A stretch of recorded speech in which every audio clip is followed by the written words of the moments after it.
అనగనగా ఒక మహారాజు. ఆ రాజు తదనంతరం ఆయన పెద్ద కొడుకైన యువరాజు సింహాసనాన్ని అధిష్ఠిస్తాడు. ఇది ఒకనాటి రాచరిక పాలన. అయితే కాలక్రమంలో రాచరికం అంతరించి ప్రజాస్వామ్యం ఆవిర్భవించింది. అయినా కూడా రాచరికపు మూలాలు పూర్తిగా కనుమరుగు కాలేదు భారతదేశంలో. ప్రజాస్వామ్యంలో పరోక్షంగా రాచరికపు పాలన కొనసాగుతూనే ఉంది. కార్యకర్తలు, సామాన్యులు సైతం అధికారంలో ఉన్న వారి కొడుకులు, కూతుర్లను వారసులుగా అంగీకరించి ప్రోత్సహిస్తూనే ఉన్నారు. ఇది మన దేశానికి స్వాతంత్రం వచ్చిన నాటి నుండే కొనసాగుతుంది. ఆంగ్లేయులు ఉక్కు సంఖ్యల నుండి విముక్తి పొంది స్వేచ్ఛ విహంగమైన మన దేశానికి తొలి ప్రధానమంత్రిగా పదవీ బాధ్యతలు చేపట్టిన పండిట్ జవహర్లాల్ నెహ్రూ ఏకంగా 17 ఏళ్ల పాటు రాజ్యమేలాడు. ఆ తర్వాత లాల్ బహదూర్ శాస్త్రి గారు అతి తక్కువ కాలం ప్రధాని పదవిలో కొనసాగించినప్పటికీ అది కూడా ఆయన్ని తప్పక ఏమీ లేని పరిస్థితుల్లో ఆయన్ని ప్రధానమంత్రిగా చేయాల్సినటువంటి పరిస్థితి కాంగ్రెస్ పార్టీకి అప్పుడు దాపురించింది. అయినా సరే శాస్త్రి గారు అతి తక్కువ కాలమే ప్రధానమంత్రి పదవిలో కొనసాగారు. ఆయన మరణం ఒక మిస్టరీ. అది ఇప్పటికీ వీడని మిస్టరీ. ఎలా చనిపోయారో ఇప్పటికీ తెలియదు. పాకిస్తాన్ వెళ్ళిన ఆయన అక్కడి నుండి రష్యా వెళ్ళి రష్యాలో విషప్రయోగం ద్వారా చనిపోయారు. ఇక అది వేరే విషయం. దాని గురించి పెద్ద కథ ఉంది. ఆయన ఎలా చనిపోయారు, ఎందుకు చనిపోయారు, ఎవరు చంపారు, ఎవరి హస్తం ఉంది, ఇదంతా కూడా మనకి స్పష్టంగా తెలిసినా కూడా చట్టబద్ధంగా, రాజ్యాంగబద్ధంగా ప్రూఫ్స్ లేవు కాబట్టి, ఆధారాలు లేవు కాబట్టి మనం ఏమీ చెప్పకూడదు.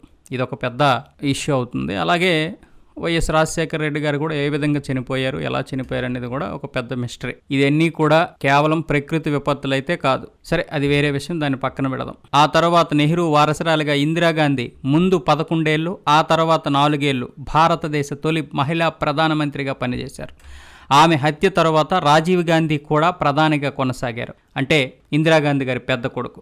రాజీవ్ గాంధీ గారు కూడా హత్యకు గురయ్యారు. అప్పుడు కూడా తప్పక కాంగ్రెస్ పార్టీకి గత్యంతరం లేక మన పివి నరసింహారావు గారిని ప్రధానమంత్రిగా చేయాల్సినటువంటి పరిస్థితి వచ్చింది. ఇది మన తెలుగు వారికి గర్వకారణమైనటువంటి విషయం. ఆయన ఏ విధంగా ప్రధాని అయ్యారు, కాంగ్రెస్ పార్టీకి ఎలా ప్రధానమంత్రి అయ్యారు పక్కన పెడితే, ఆయన ప్రధానమంత్రిగా అవ్వడం మనకి గర్వకారణం, అలాగే దేశానికి కూడా గర్వకారణం. ఎందుకంటే పార్టీని పక్కన పెడితే పివి నరసింహారావు గారి పరిపాలన చాలా సంస్కరణలతో కూడినటువంటి పరిపాలన సాగించారు.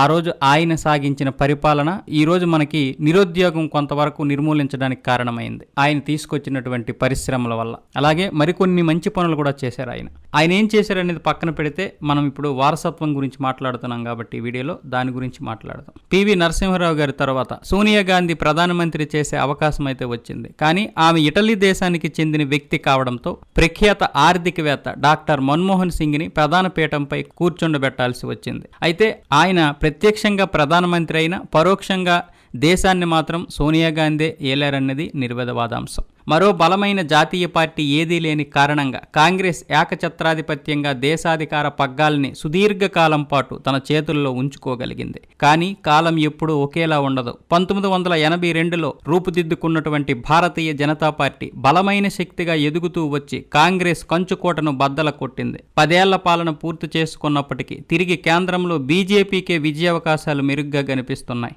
ఇక ఎగ్జిట్ పోల్స్ కూడా బీజేపీకే పట్టం కట్టేశాయి. ఇక తెలుగుదేశం పార్టీ విషయానికి వస్తే 1982లోనే ఒక ప్రాంతీయ పార్టీగా ఆవిర్భవించినటువంటి తెలుగుదేశం పార్టీ విషయానికి వస్తే వెండి తెరపై తెలుగు ప్రజల ఆరాధ్య దైవంగా వెలిగిన మహానటుడు ఎన్టీఆర్ రాజకీయ రంగ ప్రవేశం చేసి నేటికి సరిగ్గా 42 సంవత్సరాలయ్యింది. అయితే తెలుగుదేశం అనే పేరు అందరినీ విశేషంగా ఆకట్టుకుంది. ఎందుకంటే గతంలో దక్షిణ భారతీయులంటే తమిళులనే పేరు మాత్రమే ఉండేది. దక్షిణ భారతావనిలో తెలుగువారంటూ ఉన్నారన్న ఉనికి కూడా ఉండేది కాదు. ఉత్తర భారతవానికి దక్షిణ భారతీయులు ప్రత్యేకించి తెలుగువారి పట్ల చిన్న చూపు, చులకన భావం ఉండేది. అందుకే తెలుగువారి ఆత్మగౌరవాన్ని కాపాడేందుకు తెలుగుదేశం పార్టీని స్థాపిస్తున్నట్లు నందమూరి తారక రామారావు గారు ప్రకటించగానే తెలుగువారంతా బ్రహ్మరథం పట్టారు. తెలుగువారు అభిమానిస్తే గుండెల్లో పెట్టుకుంటారు. గర్భస్థ శిశువు మాతృగర్భంలో 9 నెలలు ఉండి పురుడు పోసుకుని నవజాత శిశువుగా జన్మిస్తుంది. తెలుగుదేశం పార్టీ కూడా కేవలం 9 నెలల వయసులోనే నాటి ఉమ్మడి ఆంధ్రప్రదేశ్ రాష్ట్రాధికారాన్ని చేపట్టిన తొలి ప్రాంతీయ పార్టీగా ప్రభంజనం సృష్టించింది 1983లో. ₹2కే కిలో బియ్యం, సంపూర్ణ మద్యపాన నిషేధం లాంటి పథకాలతో ఎన్టీఆర్ గారు తెలుగు ప్రజలు విశేషంగా ఆకట్టుకున్నారు. 202 సీట్లు గెలుచుకుని అధికారాన్ని చేపట్టిన ఎన్టీఆర్ గారు. అయితే ఆ తర్వాత అనారోగ్య కారణాలతో చికిత్స నిమిత్తం ఎన్టీ రామారావు గారు అమెరికాకి వెళ్లిన సందర్భంలో ఇందిరాగాంధీ అండతో నాదెండ్ల భాస్కర్రావు ఆంధ్రప్రదేశ్ ముఖ్యమంత్రి స్థానాన్ని దొడ్డిదారిలో కైవసం చేసుకున్నాడు. ఆ సమయంలోనే చంద్రబాబు నాయుడు తన చాణక్యాన్ని చూపాడు. ఎన్టీఆర్ కూడా తగ్గకుండా తనకు మద్దతునిస్తున్న ఎమ్మెల్యేలందరినీ కూడగట్టుకుని ఢిల్లీకి వెళ్లి నిరసన తెలిపాడు. ఎన్టీఆర్ గారు చేసిన సింహగర్జనకు దిగొచ్చిన ఇందిరాగాంధీ తిరిగి ఎన్టీఆర్ని అధికార పీఠంపై కూర్చోబెట్టారు. అయినా కూడా తగ్గని ఎన్టీఆర్ గారు శాసనసభను రద్దు చేసి మధ్యంతర ఎన్నికలకు వెళ్లారు. అయినప్పటికీ కూడా మళ్లీ తెలుగుదేశం పార్టీ 200 సీట్లను కైవసం చేసుకుని ఎన్టీ రామారావు గారు మళ్లీ రెండోసారి ముఖ్యమంత్రిగా ప్రమాణ స్వీకారం చేశారు. అయితే అనూహ్యంగా 1989లో వచ్చినటువంటి సార్వత్రిక ఎన్నికల్లో తెలుగుదేశం పరాజయం పాలైంది. అయినప్పటికీ 1994 నాటికి మళ్లీ కూడగట్టుకుని తిరిగి ఆంధ్రప్రదేశ్ అధికారాన్ని చేజిక్కించుకుంది. మరో విశేషం ఏమిటంటే నేషనల్ ఫ్రంట్ స్థాపనతో కేంద్రంలో సైతం విపి సింగ్ను ప్రధాన పీఠంపై కూర్చోబెట్టిన ఘనత నాటి తెలుగుదేశం అధినేత ఎన్టీఆర్కే దక్కింది. ఇన్ని ఘనతలతో దూసుకెళ్తున్న తెలుగుదేశం పార్టీ ప్రభావం లక్ష్మీ పార్వతి అడుగు పెట్టడంతో మసకబారడం మొదలైంది. పార్టీలో లుకలుకలు ప్రారంభమయ్యాయి. ఇందుకు ప్రధానమైన కారణం ఎన్టీఆర్ గారి జీవిత చరిత్ర రాస్తానంటూ వచ్చిన లక్ష్మీ పార్వతి ఆయన సతీమణి స్థానాన్ని దక్కించుకోవడంతోనే అసలు సమస్య మొదలైంది. పార్టీ వ్యవహారాలలో సైతం ఎన్టీఆర్ ఆమెకు ప్రాధాన్యతనివ్వడం, ఎవరికి ఏ సీటు కేటాయించాలనే విషయాన్ని లక్ష్మీ పార్వతి నిర్ణయించడంతో వ్యవహారాలన్నీ తలకిందులయ్యాయి. శ్రీకాకుళం జిల్లాలోని టెక్కల సీటు గురించి అటు హరికృష్ణ ఇటు లక్ష్మీ పార్వతి పట్టుబట్టడం లాంటి సంఘటనలెన్నో జరిగాయి. అంతర్గతంగా గ్రూపులు ఏర్పడ్డాయి. ఇది కాస్త ఎన్టీఆర్ని పదవీచ్యుతుడిని చేసేదాకా వెళ్ళింది. నారా చంద్రబాబు నాయుడు అధ్యక్షుడిగా పగ్గాలను చేపట్టినప్పటి నుండి తెలుగుదేశం పార్టీ ఓ సరికొత్త అవతారంతో ముందుకెళ్ళింది. ఇప్పటికీ ముందుకెళ్తూనే ఉంది. లక్ష్మీ పార్వతి ఎపిసోడ్ చాలా పెద్దది. దాని గురించి నేను పూర్తిగా ఒక వీడియో కూడా చేశాను. ఆ వీడియో కింద డిస్క్రిప్షన్లో ఇస్తున్నాను, కావాలంటే మీరు చూసుకోవచ్చు. అందులో పూర్తిగా పిన్ టు పిన్ మొత్తం చెప్పాను.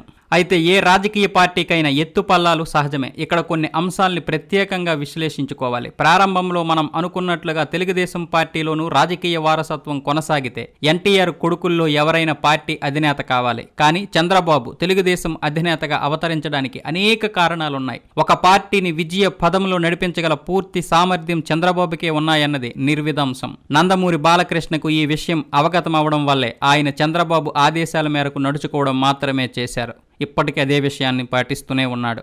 ఆ రోజు కుటుంబ సభ్యులందరినీ ఏకతాటిపైకి తేవడంలో చంద్రబాబు సఫలీకృతమయ్యాడు. ఇంకా చెప్పాలంటే ఎన్టీఆర్ గారికి ఎంతో ఇష్టమైనటువంటి మరో అల్లుడు దగ్గుపాటి వెంకటేశ్వరరావు గారిని కూడా తన వైపుకు తిప్పుకోగల నేర్పు చంద్రబాబుకి ఆనాడొచ్చింది. కుటుంబ సభ్యులందరూ కూడా ఆ రోజు చంద్రబాబుకి సపోర్టు చేయడానికి కారణం ఆ రోజు అక్కడ ఉన్నటువంటి పరిస్థితులు కూడా అనుకూలించాయి.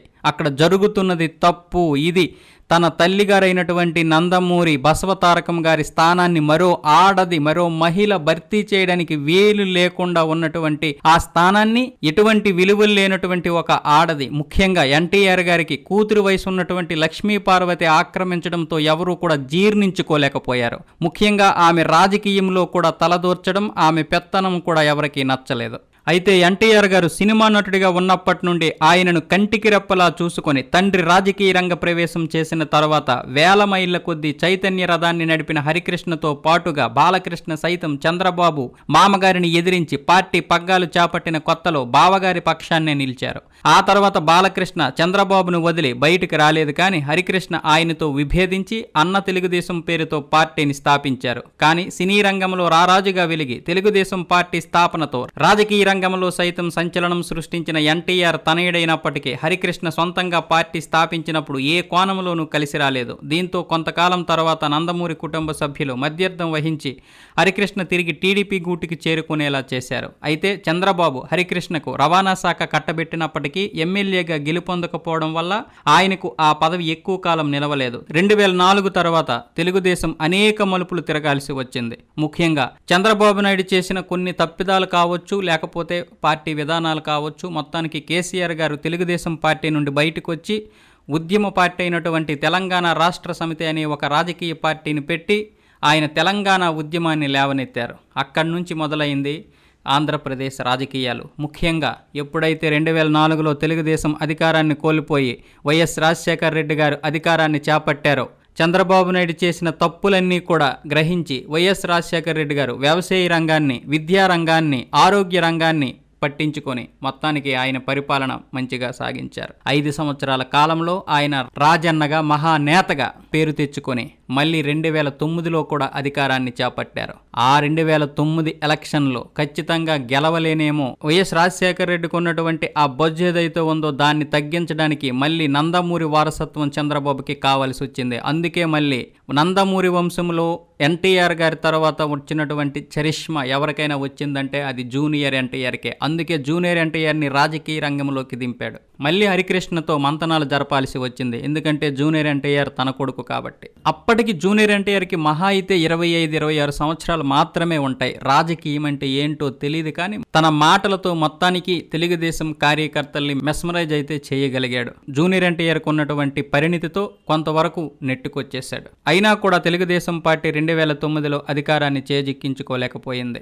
ఆ సార్వత్రిక ఎన్నికల్లో తెలుగుదేశం పార్టీకి దాదాపు 90 సీట్లు వచ్చాయి. మళ్ళీ వైఎస్ రాజశేఖర రెడ్డి గారు రెండోసారి ముఖ్యమంత్రి అయ్యారు. ఆ తర్వాత ఆయన 2009లో మరణించడంతో ఆంధ్రప్రదేశ్ రాష్ట్ర రాజకీయాలు పూర్తిగా మారిపోయాయి. ఆయన మరణించడంతో మొత్తానికి కేసీఆర్ గారు ఒక ఉద్యమాన్ని లేవనెత్తి తెలంగాణని సాధించుకున్నారు. ఆ తర్వాత 2014లో ఉమ్మడి ఆంధ్రప్రదేశ్ విడిపోయి తెలంగాణ ఆంధ్రప్రదేశ్గా విడిపోయింది. కొత్తగా ఏర్పడినటువంటి ఆంధ్రప్రదేశ్కి మొట్టమొదటిసారి చంద్రబాబు నాయుడు మళ్ళీ అధికారంలోకి వచ్చి ముఖ్యమంత్రిగా ప్రమాణ స్వీకారం చేశాడు. అయితే సగం తెలుగు వారికి మాత్రమే ఆయన ప్రాతినిధ్యం వహించాల్సి వచ్చింది. మొత్తానికి మూడోసారి రాష్ట్ర ముఖ్యమంత్రిగా ప్రమాణ స్వీకారం చేసినటువంటి చంద్రబాబు నాయుడు ఈరోజు తెలుగుదేశం పార్టీ మనకు వినబడుతుందంటే ముఖ్యంగా ఆయన వల్లే, అందులో ఎటువంటి సందేహము లేదు. అయితే 2014లో నల్గొండ జిల్లా నార్కట్టిపల్లి సమీపంలో జరిగినటువంటి ఒక రోడ్డు ప్రమాదంలో హరికృష్ణ గారి పెద్ద కుమారుడైన జానకీరాం మరణించడం ఎవరూ కూడా జీర్ణించుకోలేనటువంటి విషయం. ఇది ఏ విధంగా జరిగింది?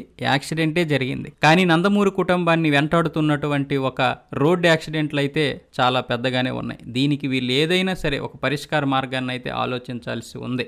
ఎందుకంటే అంతకుముందు 2009లో ఎన్టీఆర్ తెలుగుదేశం పార్టీ తరపున ప్రచార సభలో పాల్గొన్నప్పుడు కూడా రోడ్డు యాక్సిడెంట్ అయింది. నిజం చెప్పాలంటే ఎన్టీఆర్ ఆ రోజు చనిపోవలసింది. తాతగారి ఆశీస్సులతో మొత్తానికి బ్రతుకుంటాడు ఆయన. ఇంకా ఆశ్చర్యకరమైనటువంటి విషయం ఏంటంటే సరిగ్గా 4 సంవత్సరాల తర్వాత అంటే 2018లో అదే పరిసరాల్లోనే అన్నేపర్తి వద్ద జరిగిన రోడ్డు ప్రమాదంలో హరికృష్ణ గారు తిరిగిరాని లోకాలకు తరలి వెళ్లారు. ఇక చాలా కాలం క్రితం లోక్సభ మాజీ స్పీకర్ జీఎంసీ బాలయోగి హెలికాప్టర్ ప్రమాదంలో అసువులు బాశారు.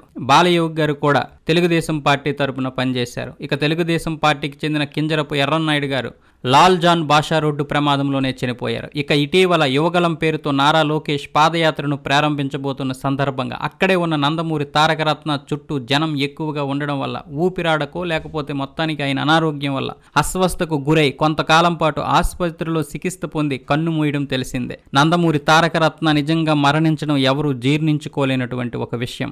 ఇప్పుడే ప్రత్యక్ష రాజకీయాల్లోకి వచ్చినటువంటి ఆయన మరణించడం నిజంగా నందమూరి కుటుంబానికి తీరన లోటు. ఇక నందమూరి వంశం విషయానికి వస్తే యాదృచ్ఛికమే అయినా రాజకీయంగా ఎదగాలనుకుంటున్న వారు అర్ధాంతరంగా అసువులు బాయడం ఆశ్చర్యం కలిగించే విషయం. ఒక రకంగా చెప్పాలంటే ఇది ఆందోళన కలిగించే విషయం కూడా. నందమూరి వంశానికి రాజకీయ దోషం ఏమైనా ఉందా అనే సందేహం కూడా కలుగుతున్నమాట వాస్తవం. దీనికి సమాధానం కాలమే చెప్పాలి. మీరు కావాలంటే చూసుకోండి. నందమూరి తారక రామారావు గారు సహజంగా మరణించలేదు. ఆయన కుమారులు కూడా సహజంగా మరణించలేదు. తన మొట్టమొదటి కొడుకు రామకృష్ణ గారు కూడా జబ్బు చేసే చనిపోయారు. ఆయనది సహజ మరణం కాదు. ఆ తర్వాత హరికృష్ణ గారు యాక్సిడెంట్లో చనిపోయారు. ఆ తర్వాత జానకీరాము, అలాగే తెలుగుదేశం పార్టీలో ఉన్నటువంటి మరి కొంతమంది నాయకులు, అలాగే ఎన్టీఆర్కి పెద్ద యాక్సిడెంట్ జరిగింది. ఇవే కాదు, ఎన్టీఆర్ గారి తమ్ముడు త్రివిక్రమరావు గారు కూడా ఎవరూ కూడా సహజ సిద్ధమైనటువంటి మరణాలు ఎవరికీ సంభవించడం లేదు. మరి దీని గురించి ఏమంటారో మీరు కింద కామెంట్లో మీ అభిప్రాయాన్ని అయితే తెలియజేయండి.